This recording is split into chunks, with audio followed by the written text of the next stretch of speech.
అందరికీ నమస్కారం అండి. మన వారాహిమ్మకి నమస్కారం చేసుకుంటూ ఈ వీడియో స్టార్ట్ చేస్తున్నాను. ఇక ఈరోజు వీడియోలో మనం చూడబోయేది ఏంటి అంటే, ఒక ఇంట్లో ఆ ఇంటి యజమాని బాగా సంపాదించాలి, మంచి అభివృద్ధి కావాలి, ఆ కుటుంబాన్ని పైకి తీసుకురావాలి అని ప్రతి భార్య కూడా కోరుకుంటుంది.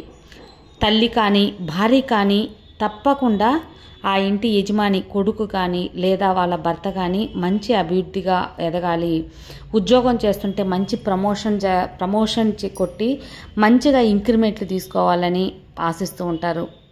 అలాగే వ్యాపారం చేసే వాళ్ళైతే బాగా అభివృద్ధి చెంది ఎక్కువ డబ్బు సంపాదించి మంచి స్థాయికి వెళ్ళాలి, కుటుంబంలో అందరినీ సంతోషంగా చూసుకోవాలి అని కూడా ఆశపడుతూ ఉంటారు. అలా అనుకునే ప్రతి ఒక్క తల్లి కానీ భార్య కానీ వాళ్ళ భర్త కోసం ఇప్పుడు చెప్పబోయే ఈ యొక్క మంత్రం ఎవరైతే 3 సార్లు పఠిస్తారో వాళ్ళ భర్త అధిక పేదవాడుగా ఉన్నా, కటిక పేదరికంలో ఉన్నా సరే కుబేర యోగం పట్టడం ఖాయం. అంత అద్భుతమైన ఒక మంత్రం అనేది మీతో షేర్ చేయబోతున్నాను. తప్పకుండా ధనవంతులు మీ భర్త కావాలి అని కోరుకునే ప్రతి ఒక్క భార్య ఈ వీడియో తప్పకుండా మిస్ కాకుండా చూడండి, అలాగే పాటించండి. ఈ మంత్రాన్ని 3 సార్లు చెప్పుకోండి. మీ యొక్క భర్తని కుబేరుని చేయటం మీ చేతుల్లోనే ఉంది అని చెప్తాను. ఇక అంత అద్భుతమైన మంత్రాన్ని మీతో షేర్ చేయబోతున్నాను. ఆ మంత్రం చూడబోయే ముందు మన ఛానల్ ఎవరైనా ఫస్ట్ టైం చూస్తున్నట్లయితే సబ్స్క్రైబ్ చేసుకోండి. మన వీడియోస్ నచ్చినట్లయితే లైక్ చేసి మరికొంతమందికి షేర్ చేయండి. ఇక అద్భుతమైన కుబేర యోగం, లక్ష్మీ కటాక్షాన్ని కల్పించే ఒక సూపర్ పవర్ఫుల్ మంత్రం అనేది మీతో షేర్ చేయబోతున్నాను. ఈ మంత్రం వాళ్ళ భర్త కోసమో లేదా వాళ్ళ కొడుకు కోసమో ఎవరైతే తల్లి కానీ లేదా వాళ్ళ భార్య కానీ పఠిస్తారో వాళ్ళ ఇంట్లో ఆ కొడుకు ఆ భర్త అనేది తప్పకుండా మంచి ధనవంతులు అవ్వటం ఎవ్వరు కూడా ఆపలేరు.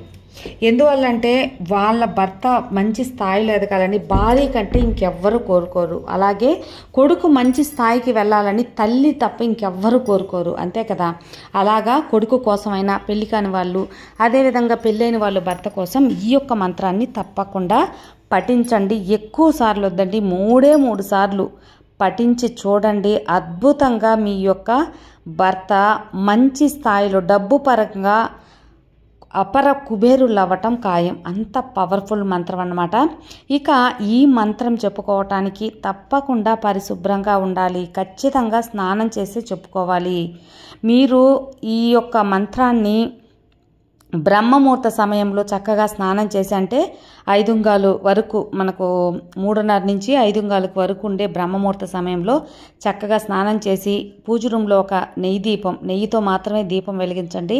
ఆ లక్ష్మీదేవి ముందు ఒక్క దీపం అనేది వెలిగించి ఈ యొక్క మంత్రం 3 సార్లు మీ యొక్క యజమాని, మీ ఇంటి యజమాని అంటే మీ భర్త కానీ మీ కొడుకు కానీ మంచిగా సంపాదించాలి, మంచి కుబేర యోగం కలగాలి, బాగా డబ్బు పరంగా అభివృద్ధి చెందాలని ఒక దీపం పెట్టి ఈ యొక్క మంత్రం 3 సార్లు చెప్పుకోండి. అంత మంచి ఫలితం అనేది లభిస్తుంది. చాలామందికి బ్రహ్మముహూర్త సమయం అనేది లేయటం వీలు కాదు. అలాంటప్పుడు ఉదయం 10 గంటల లోపల కూడా చక్కగా పనులు పూర్తి చేసుకొని చక్కగా స్నానం చేసి పూజ రూమ్లో 10 గంటలకంతా వెళ్ళి పూజ చేసేటట్టుగా అంటే దీపం పెట్టి ఈ యొక్క మంత్రం అనేది చెప్పుకోండి. ఉదయం మేము జాబ్కి వెళ్తాం, హడావిడిలో మాకు అదంతా కుదరదండి అనుకున్న వాళ్ళు ఈవినింగ్ 6 పైన కూడా ఈ యొక్క మంత్రాన్ని మీరు చక్కగా పఠించవచ్చు. ఇక ఆ అద్భుతమైన మంత్రం చెప్పుకోవటానికి ఖచ్చితంగా స్నానం చేసి ఉండాలి. అదేవిధంగా లేడీస్ పీరియడ్స్ టైంలో చెప్పుకోవద్దు.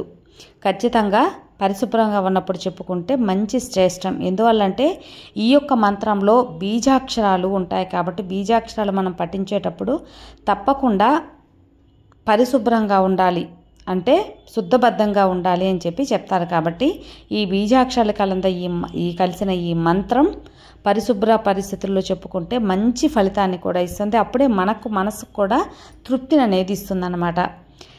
ఇక కట్టుబాట్లు అంటే అన్నీ చెప్పేశాం కాబట్టి ఎవరైనా సరే వాళ్ళ భర్త కోసం ఈ యొక్క మంత్రం అనేది పఠించడానికి ఈ యొక్క చిన్న కట్టుబాట్లు ఇంట్లో ఉన్న హౌస్ వైఫ్లన్నా వర్క్కి వెళ్ళే వాళ్ళైనా మీ అనుకూలతను బట్టి మీరు చేసుకోండి అన్నమాట. పూజ రూమ్లో దీపం పెట్టి చేసుకున్నప్పుడు మీ ఇష్టదైవం లేదా మీ కులదైవం లేదా లక్ష్మీదేవి పటం ప్రతి ఒక్కరి ఇంటి ముందు మీ ఇంట్లో ఉంటుంది. లక్ష్మీదేవి ముందు కూడా నెయ్యితో దీపం వెలిగించి ఈ యొక్క మంత్రం జపిస్తే తప్పకుండా ఫలితం అనేది రెట్టింపుగా ఉంటుందన్నమాట. నెయ్యి లేదు మా ఇంట్లో ఏం చేయాలి అదంతా వద్దండి. లేకపోతే ఒక చిన్న డబ్బా అయినా కొనుక్కొని నెయ్యి దీపంతో పెట్టండి. చాలా మంచి ఐశ్వర్య కటాక్షం అనేది కలుగుతుంది. ఇక ఈ మంత్రం ఏంటి అంటే మనం పఠించాల్సిన మంత్రం ఒక 3 సార్లు పఠిస్తే సరిపోతుందండి. ఓం శ్రీం హ్రీం కమలే కమలాయ ప్రసీద శ్రీం హ్రీం ఓం శ్రీం మహాలక్ష్మీదేవియే నమః. ఎన్ని బీజాక్షరాలు ఉన్నాయో చూడండి అమ్మవారికి సంబంధించి. అలాగే కుబేరుడికి సంబంధించిన ఈ యొక్క మహాశక్తివంతమైన బీజాక్షరాలు కలిసిన ఈ యొక్క మహాలక్ష్మీదేవి యొక్క మంత్రం అండి. చాలా పవర్ఫుల్. ఈ మంత్రాన్ని 3 సార్లు పఠించండి. ఇంకా ఎక్కువ సార్లు పఠిస్తే కూడా చాలా మంచిది. అంటే మీరు 9 సార్లు కానీ 11 సార్లు కానీ 21 సార్లు కానీ అలాగే 48 సార్లు కానీ ఎన్ని సార్లైనా కూడా పఠించవచ్చు. మినిమం 3 సార్లు అయినా సరే ఖచ్చితంగా ఈ యొక్క మంత్రం పఠించండి. ఓం శ్రీం హ్రీం కమలే కమలాయ ప్రసీద శ్రీం హ్రీం ఓం శ్రీం మహాలక్ష్మీదేవియే నమః. ఇంతేనండి. ఈ యొక్క మంత్రాన్ని 3 సార్లు పఠించి మీ భర్తలకు కుబేరు యోగం కలగాలని ఆ లక్ష్మీదేవిని మనస్ఫూర్తిగా కోరుకోండి. తప్పకుండా మీరు మీ యొక్క భర్త కానీ మీ కొడుకు కానీ చేసే ఒక పనుల్లో అదృష్టం కలిసి మహాలక్ష్మీదేవి కటాక్షంతో కుబేర యోగం కలుగుతుంది. పేదరికంలో ఉన్న వారైనా సరే కుబేర యోగం కల్పించే అద్భుతమైన మంత్రం పఠించండి. ఆ లక్ష్మీ కటాక్షాన్ని పొందండి. సర్వే జన సుఖినో భవంతు. జై వారాహి.